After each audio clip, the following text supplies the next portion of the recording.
I started in the industry in 1976 with Detroit Independent Sprinkler, working for Hall of Fame member, NFSA Hall of Fame member Paul Kauffman, my uncle.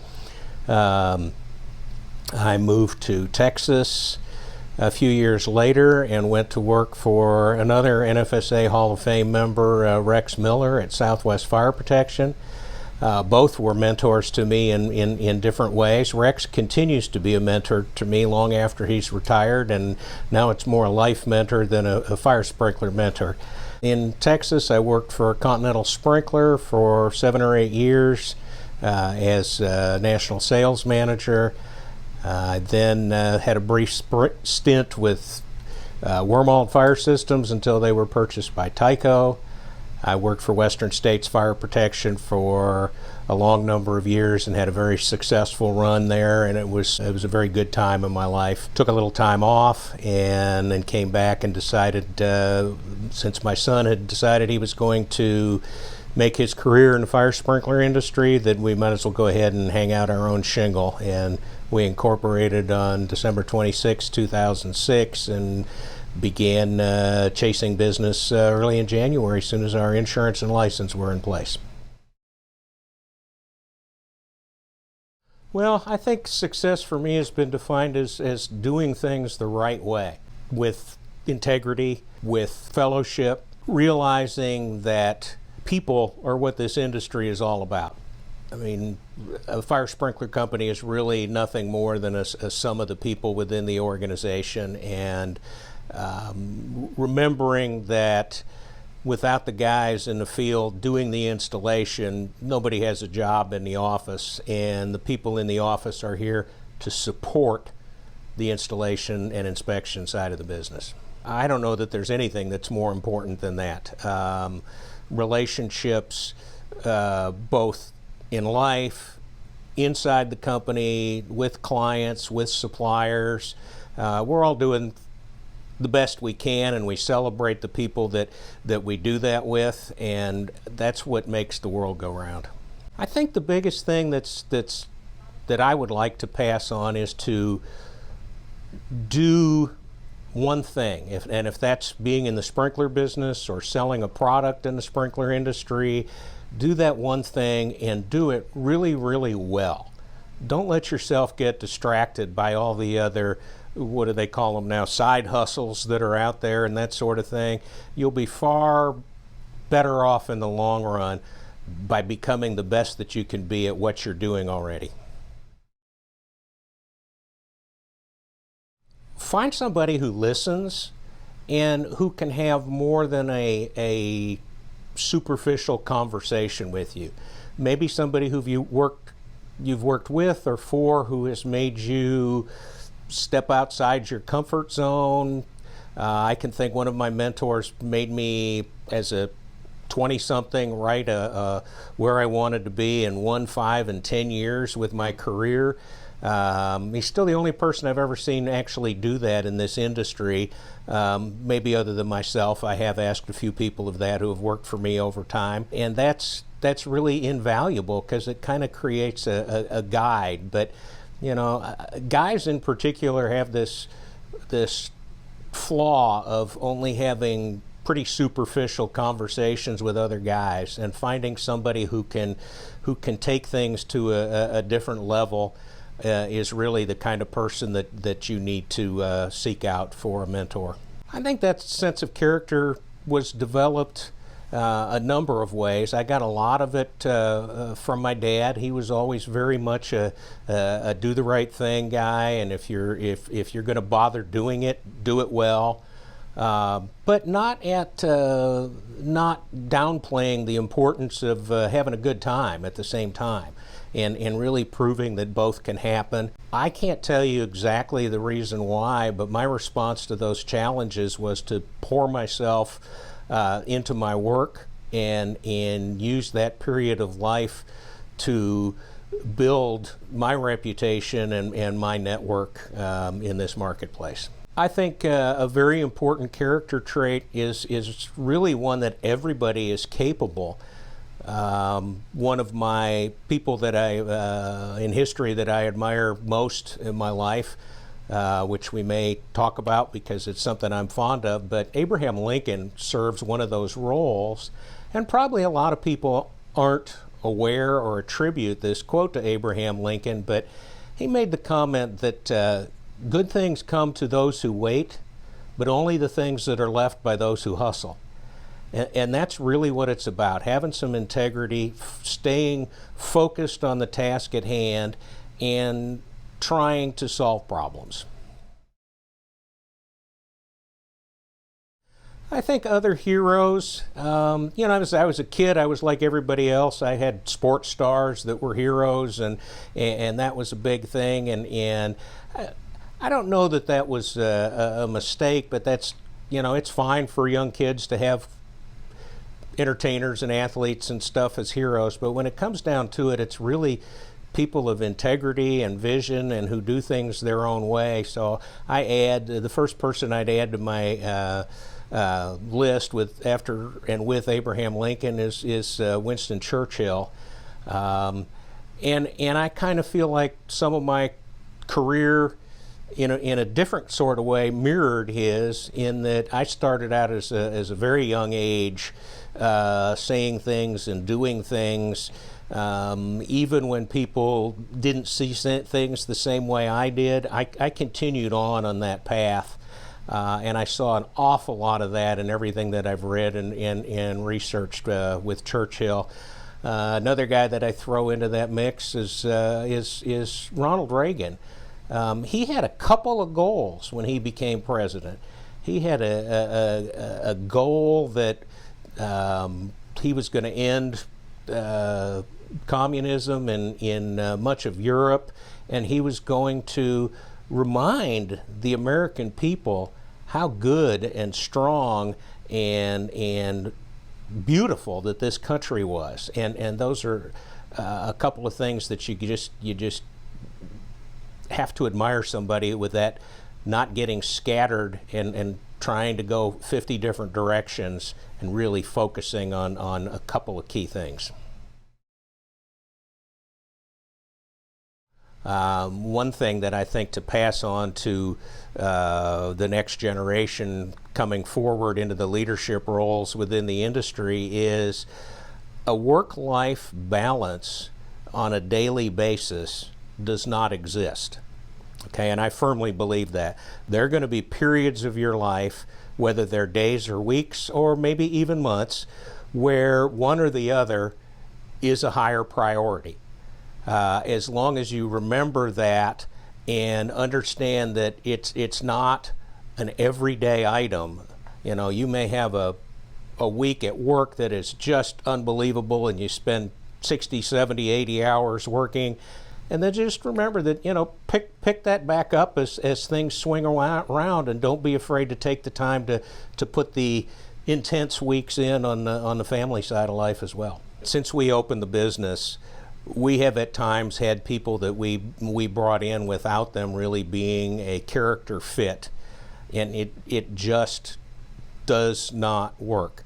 It may fill a short-term need, but if there's not a fit, if they don't have the same level of character that the rest of the people are that you're surrounding yourself with, then you better not hire that person no matter what their skill set is, because it's going to send a wrong message to everybody else that you have brought in. It's like, well, man, he don't care about anybody else around here, but he just goes and does his own thing. Well, that lone wolf, there maybe are a few positions in an organization for a lone wolf, but not a management or leadership position.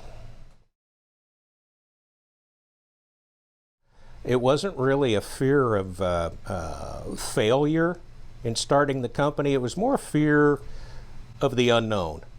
Okay, and initially in hiring people, we would hire just about anybody who we could get to come to work for us. And I had a great disappointment as we started. The guy that was coming over with me and had agreed to it to come on over and kind of run the construction side of things, backed out at the 11th hour and left us in a lurch. and hence my son and I got to hang more pipe than we ever thought we would do together. But you just go forward, you overcome, you keep looking for that person. And you know, when you see just the smallest opening on somebody that you know is a person of character and can perform the work you want, get on that horse and ride that horse for as long as it takes until you convince that person that the timing is right for them to come over and join your team. I can think of numerous incidents that has happened since we started Kauffman Company. People that I met with, who I had relationships with, and ultimate respect for, who took a year, 2 years, 3 years, 5 years of continuing to be there for them, and then when things changed where they were, they've become the key employees around Kauffman Company. There's lots that's synonymous between those, depending upon how you measure them. Success, I don't think you can have success, or what I would deem success, without happiness. Because if you deem success strictly in the area of how much money you made, it really doesn't mean anything. Satisfaction is something that's internal, and you know, satisfaction is a job well done. Okay, even if the job wasn't particularly well done, if it was done to the best of your abilities, that's satisfying. If you treat people the right way, that's satisfying. And happiness tends to be in there on the side of joy, but I don't mean that joy in a euphoric way. I mean it in connection with these other descriptions. You know, if you're successful and you're satisfied and you know you're doing things the right way, you're living a joyous life. The highest earning years I've ever had in my life have not been at Kauffman Company. But we have built something, and we have created something, and we opened with the concept of being a multi-generational company, and we haven't wavered from that, even in this time of the acquisition binge in the fire protection industry. Well, as I've slowed down my involvement with the business, I do tend to look back on things, but focus on life has to be through the front windshield of the car. I've always loved the description that why is the front window of the car so big and the rearview mirror so small? It's pretty obvious. It's because life is what's ahead of you. Enjoy the moments that are behind you, but life is what's in front of you. One of my early mentors in the business, my uncle, jokingly always made the comment that, "What, you think I made a mistake? I've never made a mistake in my life." And then he'd pause a couple of beats and he would say, "I've had a lot of learning experiences, however." So it is a matter of being positive. The negativity helps nothing. We've told people, and I've told people in all my life as in a leadership and management position, is don't worry about a mistake. Just bring it to everybody's attention right away so we can fix it. It's a learning experience. There's a lot of places knowledge can be found if you're listening rather than talking, and that is one area where I have had a flaw sometimes in my life. Is I've been told I like to hear the sound of my own voice. I'll be honest. My my running to serve on the board of NFSA to represent this part of the country was selfish. It was done to put myself in a room on a regular basis with the smartest people in the fire sprinkler industry.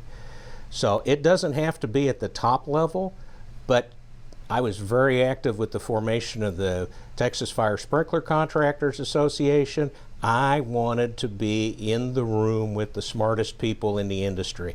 There are a ton of opportunities for that, whether it's in local ASA chapters, local AGC or ABC chapters. There's places out there to do that. Learn about the political aspects of it, learn about the financial aspects of the business, but you have to be a lifelong learner And just to kind of cement that point a little bit, I got my bachelor's degree in business when I was 45 years old. I think there's associations that deal with things on a couple of different fronts. Those associations that are actually in and related to your industry. As a fire sprinkler contractor, I would say National Fire Sprinkler Association, American Fire Sprinkler Association, and the American Subcontractors Association.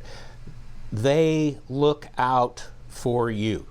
They do things that help you every day, whether it's to grow the overall size of the business, whether it's to monitor what's going on in legislative and legal action, whether it's to how we differentiate ourselves from the general contractors and to be kind of on our side of the negotiation than on the general contractor side. The benefit of joining the General Contractors Association is relationships and knowing how they think and how they view their subcontractors and the contractual relationship between general contractors and subcontractors. So learning is a lifelong thing. We're a small company, but we've built training room for field and sprinkler and fire alarm. We have a large training facility for office personnel. We spend money on making our people into the best people and the best at their jobs that they can be. And I've had a lifelong conviction to the comment that every living organism is either growing or dying. They just may not realize it yet. Well, I think as long as you are consistent through all of those phases, I mean, you can't be the guy who pretends to be the person of integrity and being a solid guy at work, and then in the rest of your life are not the same way. It all kind of ties back to looking at yourself in the mirror every morning and being satisfied or at least comfortable with who that person is. There's lots that you can do that help you grow in that. I learned a lot by being active and coaching Little League. It helped me in a lot of ways that were things that I could apply to business, but that came through coaching kids, okay, and realizing that coaching and teaching is a lifelong choice that you make. I always wanted to teach. I considered at one time even getting out of the sprinkler business and teaching because I had a passion about it. Fortunately, I talked to people who were wiser than I and made me realize that you can be a teacher and don't have to be a teacher in a school in a classroom. And so I've always tried to emulate that and to do that and get farther into the whys and why nots, not just the do it. I had mentors that I felt like who I was no longer working for, but who I had worked with, who I went back and asked those questions to. So one of the questions that I asked very much so was Rex Miller, Hall of Famer, that asked me to write a 1, 5, and 10-year plan. When I completed all of the items that were in that plan, I called him up, flew up to Dallas at the time and went and visited with him and said, "What do I do now?" And he did not give me the advice that I thought he would, but he gave me wonderful advice at that time of my life. My kids were probably, I don't know, 4 and 6 or 6 and 8, somewhere around there at that point in time. And I said, do I need to go through this process again? Do I need to start it again and go forward from here? And he said, a younger me might have said that. He said, but at the age I am now, he said, I've realized that the best thing that you can do right now is be happy with the success that you have achieved and enjoy it for a while. Enjoy what you're doing, enjoy your kids being at the age they are. You don't have to bite off the next challenge today. He said, you'll know when the time is right. He said, you got a good job, good family, making good money. Don't go there yet. Well, sadly, the advice was fantastic, and a couple months later, the company that I was working for, through no fault of their own, their parent company closed the doors, and it was time to set up a new plan. But the advice was fantastic, so I would make sure everybody's aware of that you don't always have to have in the next year a plan to reach higher, to go farther, to do more, especially depending upon the age that your family is and the time that you want to spend there. My first direct manager when I started in the sprinkler business gave me an NFPA 13, gave me a Stockham fittings book, gave me a reflected ceiling plan of a lease space, and gave me a sheet of tracing paper and a mechanical pencil and an electric eraser, and said, here, read the book and go design the sprinkler system. He did tell me that I never needed to know everything that was in 13. I needed to know where the answer was. What he didn't tell me was that over the course of my career, where the answer was going to move 30 times. You know, it has become a lot more complicated than what it was then. As far as books that really have mattered to me, though, I'd be remiss if I didn't say the Bible. It has played a role in my life. It's not quite a daily reader anymore, but there have times that it have been, and it does still sit on my bookcase in my study at home. A lot of biographies and historical works have played a big role in it. From, you know, obviously with who I admired, a lot of memoirs of Churchill and his great battles that he fought, which were many times internal within himself, and that's an experience that we all need to pay attention to, because you will fight battles inside your own head, and realizing that sometimes that's the only place the battle is. There may not really be another battle other than your struggle. I think I could name a lot of self-help books. I'll tell you a silly little one that I had to read one time that we still joke about and make light of, but it was an important book, was Who Moved My Cheese? Sales-related books. Og Nandino wrote some great stuff years ago. Nixon's memoirs was important to me, both for the good things that he did and the silly mistakes that he made out of paranoia and fear instead of just looking at the right picture. Common Voices is an amazing advocate, especially for people who really don't know anything about fire sprinklers. We as contractors, suppliers, and manufacturers kind of assume everybody at least somewhat gets the picture of what fire sprinklers are. They humanize it and take it down to the everyday level. The first history of the National Fire Protection book that was written by Percy Bugbee, a friend of my uncle's, starts off talking about man's battle against the ravages of fire, and that being a guiding light behind NFPA.